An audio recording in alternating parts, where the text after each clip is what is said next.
Postdoc transformation, postdoc transformation, postdoc transformation.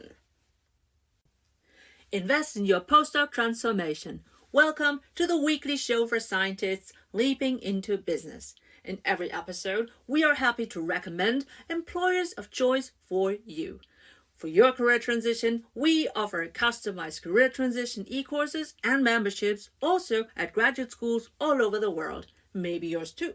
And if your university isn't yet our customer, enroll in your free email course for career transition made simple, as linked in the show notes. I'm your host, Professor Dr. Eleonore Soei-Winkels, and let's build your postdoc transformation with this episode. How to tame your fears before leaping into business. This is a question that I was inspired to create an episode for my weekly postdoc transformation show because of the live Q&As I just had. And to be honest, because I'm a mom, I always see leadership and development opportunities in all walks of life, right? So my youngest kid is about to learn to swim. He's still fearful of, you know, not being in the water. That's fine. He plays a lot in the water, but he is still fearful of trusting himself that he is able to swim. So right now he's just learning how to use his legs, but he's still assisted frontwise so that he still has his pool noodle, so to speak, right? Now he has to find out how he can combine his leg work and also his arm work so that he is able to swim without any assistance. So welcome to the weekly postdoc transformation show episode, How to Tame Your Fears Before Leaping into Business. I think that this is a great episode, and actually it's absolutely needed, because if you cannot tame your fears or manage your expectations towards them, then you won't leap. And I want you to live your life to the fullest. I want you to reach your whole vision of life. And if business is on your bucket list, then this episode is for you. All right, so just in case you are new to us, my name is Professor Dr. Eleonore Soei-Winkels. I'm a psychologist, trained leadership coach, and I'm a professor for industrial and occupational psychology. And that's why I maybe have some different point of views on the different aspects that I'm talking about. But essentially, I want to support you if you are a scientist leaping into business. And for that, you should check out our instant check on your readiness to leap into business. You can see that on the website www.postdoctransformation.com. But if you already are keen on leaping into business, you're beyond the readiness check, then I urge you to enroll in your free email course with up to 10 emails where I share a lot of things that you need to do before you leap so that you can land the job in business that you want and that is according to your vision of life. So check out my free career resources, and let's dive right into fear number one, and that is the fear of the unknown, right? So that is the uncertainty about what lies ahead in the business world. And usually those fears are bigger than they are, more negative than they need to be, because it could be that it's quite easy for you to leap, or it's different, yes, but you enjoy that. Because I had some misconceptions and prejudices about the unknown because I had no idea what was waiting ahead. And if I had known that, I would have leaped probably much earlier. I'm not sure whether I would have probably done a PhD, but maybe I would have just speed up the process, because for whatever career I was doing in IT, 3 publications were not needed. Two would have been okay. So I could have speed up the process, right? So I urge you to embrace the possibility that the unknown could also be positive. I had a prejudice about that's being capitalistic and, too calculative and something like that. But it's not at all. But it's not just like that. How can you tame those fears of the unknown? Well, for one, you could think of asking people you trust, who leaped into business. And the different industries actually do have different outlooks. Do some research, ask people who are in business, try to find out whether you can shadow them. Maybe it doesn't have to be internship, but you can shadow someone online when they are working online anyway, so remote workers, so that you understand how it's like to be working in business. So number two, fear of failure. Well, yeah, maybe you've been someone who has always been successful by now, right? So you've probably had some trooping colors when you left high school, then you proceeded with the bachelor's, the master's, the PhD at the moment. So maybe this is something where you say, I've always been a straight A student, at least a good student. Everyone was always proud of me. And now when you leap into business, it's important to manage your expectations. If you expect to be as successful from the get go, to hit the ground running, that's probably an expectation that is hard to fulfill, right? So instead, I expected myself to be mediocre at best and more realistically, to be a bloody beginner, right? So, yes, I was more mature in my personality through whatever I have learned in my life until then, because all my colleagues, right and left, were 20 years just, and I was like 28 or so. There were worlds apart between them and me because they were so young. And still, I thought that, okay, so we all start from the same point in terms of knowledge. It's only my capacity to be resilient and to work out solutions that will help me to maybe solve that in less time. And it was that case. Hey, do you need a well paid job in business aligned with your vision of life as soon as possible? You don't have access to a supportive career guide at your graduate school? Then this is for you. I know that leaping out of science can be lengthy, full of misconceptions, and scary without experienced guidance. And maybe you already know how it feels to get rejections on non academic job applications. So, wouldn't it be comforting to have me by your side so that you can land your future proof job? Imagine the feeling of getting job interview invites after you submitted a winning CV, cover letter, and sustainably rock your LinkedIn. Do you want to become confident through my interview and contract negotiation rehearsal? With me, you can confidently fine-tune suitable roles, working conditions, benefits, and compensations.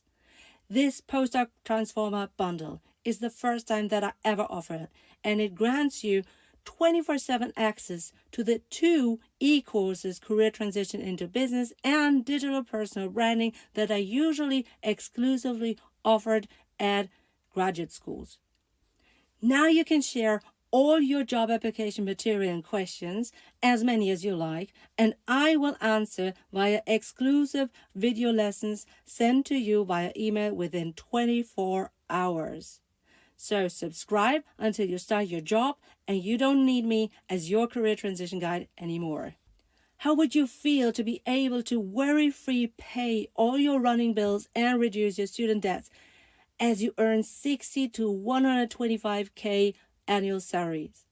Remember, every month without a well-paid job worsens your financial situation, so it takes longer to become financially stable. Also, receiving too many rejections for your job applications after your PhD will reduce your chances to get a job aligned with your vision of life. So, subscribe to your monthly Postdoc Transformation Bundle for your guided career transition into business now. So number 3 is related to that. That's the fear of starting from scratch. If you don't expect yourself to be superior always, also in your new venue, then I think you're setting up yourself at least for success in the terms of being humble and to learn and to show everyone that you are teachable, that you are keen on learning something new. And I mean, we are learning experts, right? PhDs are learning experts. We have learned how we can learn better. During my PhD, I was better than in my master and in my bachelor, or the comparable thing is diploma in Germany. And I think that you could also confirm that for yourself, that you have become more proficient, more efficient in your learning, right? Your learning style. And maybe you're also a teacher already. I mean, maybe you are a teaching assistant. So you lead your bachelor and master students in learning something new. So, yeah, fear of starting from scratch.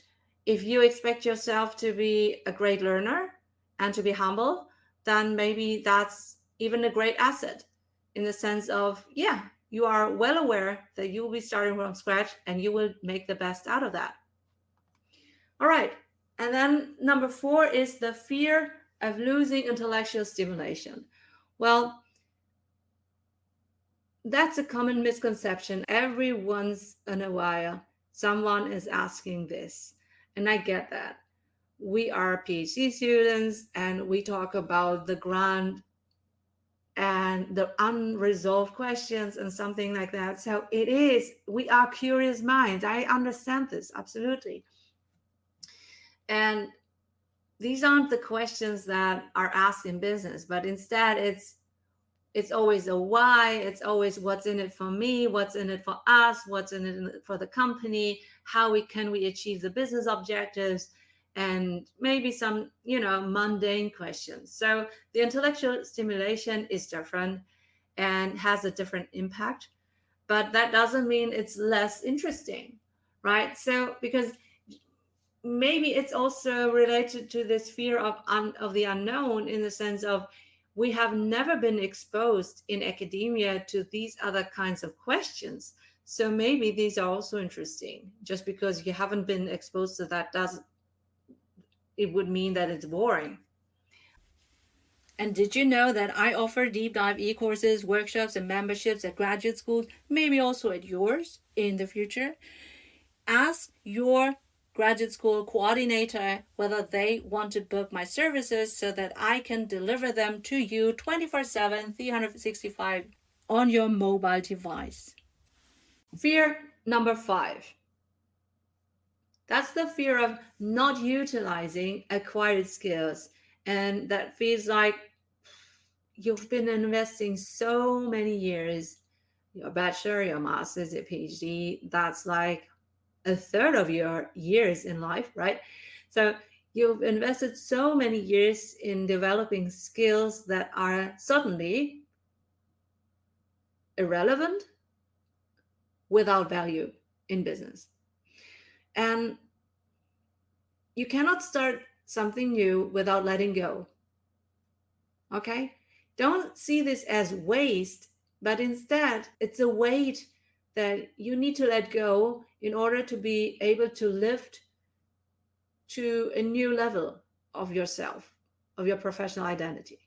Right? So this is more like when you have a hot air balloon. If you want to go up in the sky, you have to let go of the weights that kept you on the ground. Right? They had their purpose, they were important, but now for the next step, for the next iteration of your career, they're not needed anymore. You still know what a weight is. You still know where you can get this weight for the next time. And then number 6, that is the fear number 6, fear of professional isolation. And that is, you maybe are worried about having not the same level of collaboration and community as in academia. And I also get that point, because I was working in interdisciplinary teams and I was always so inspired and excited to work with a neurocomputational team.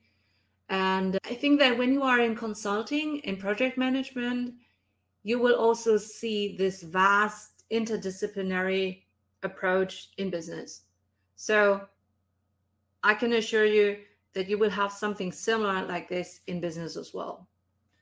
If you're working in a corporate situation, corporate role where you're just working in the line of marketing or sales or something like that, it might be isolated. Okay. But if you're working at a hub position, hub role, then it will be absolutely not isolated, but instead you're going to be exposed to many different business units, and that will be stimulating as well.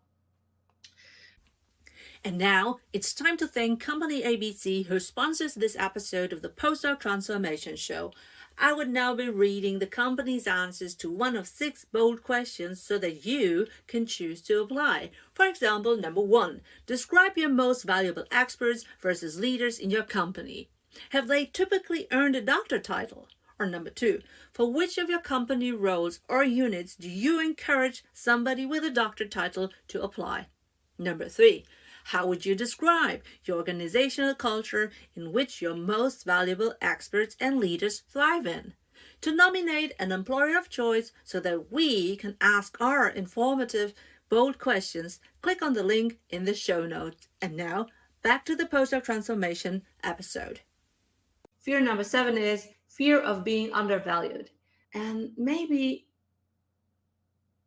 that is because your self-worth is tied to the title that you hold. That means maybe it's so important for you that you have reached the bachelor and master and the PhD that you want to be seen and recognized as the expert, as someone who knows a lot of information on that topic. I've seen this kind of trait with people who yes, I'm a university professor, I am a professor who has habilitation and everything like that. So they do differentiate between the different professor titles, doctor titles, and stuff like that. But actually in business, no one knows. No one cares. And they don't care about whatever background you have, but instead they care about the contributions that you are able to do towards the business objective, towards the business goals, right? So yeah, for this fear of being undervalued, I would suggest to you to think about who you are without the doctor title, who you are without the master, the bachelor. For me, it was a good thing to not use my PhD officially in the first couple of years in business, because I wanted to be seen as someone who is eager to learn, who is humble and eager to learn new things. And I didn't want to intimidate my colleagues because I saw that some of them knew or saw that I have a doctor title and they treated me differently.